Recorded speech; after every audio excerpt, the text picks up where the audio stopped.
I'll start with a quick review for this book. How will you measure your life?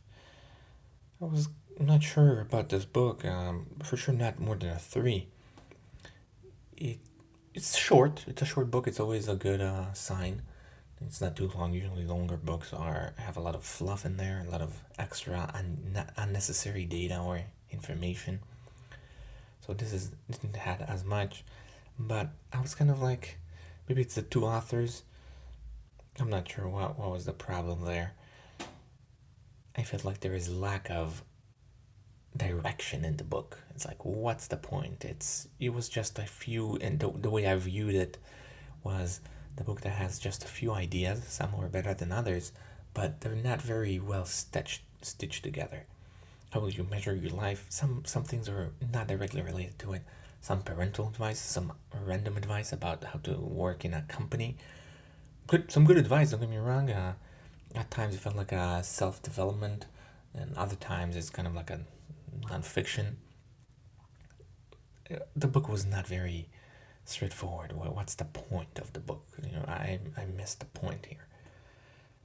So I'll give this book three. Let's see the notes. A good theory is based on if then. It's a good theory. It's almost like an algorithm. If this, then that.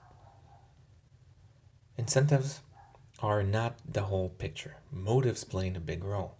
We always talk about incentives, how they shape people's opinions and acts. But it's not the whole story. Motives, people have motives, and they are also shaping or playing a big role.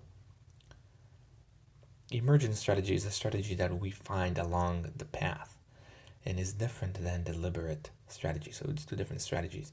The emergent strategy is that strategy that we develop over time.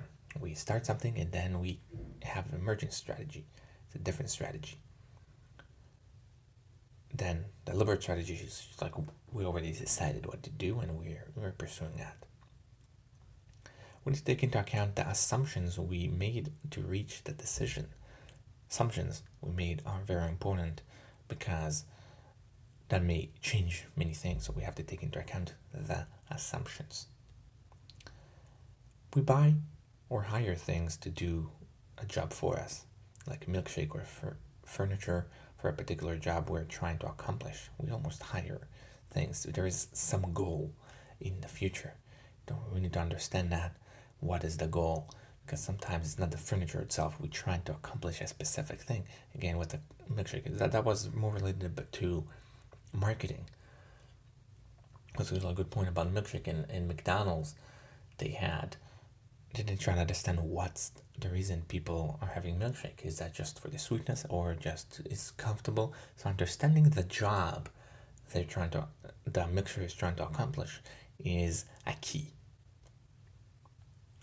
The last one here, outsourcing is risking the possibility of losing the ability to do it. We try to outsource as much as possible these days. He says that the one problem is that we lose that ability and we might need to do it or we don't know how to do it and then we miss other things along the way. So that's it for the notes. Again, there were some good ideas, but I think the packaging overall was not very great and the point was not great. So 3 out of 5. Thank you.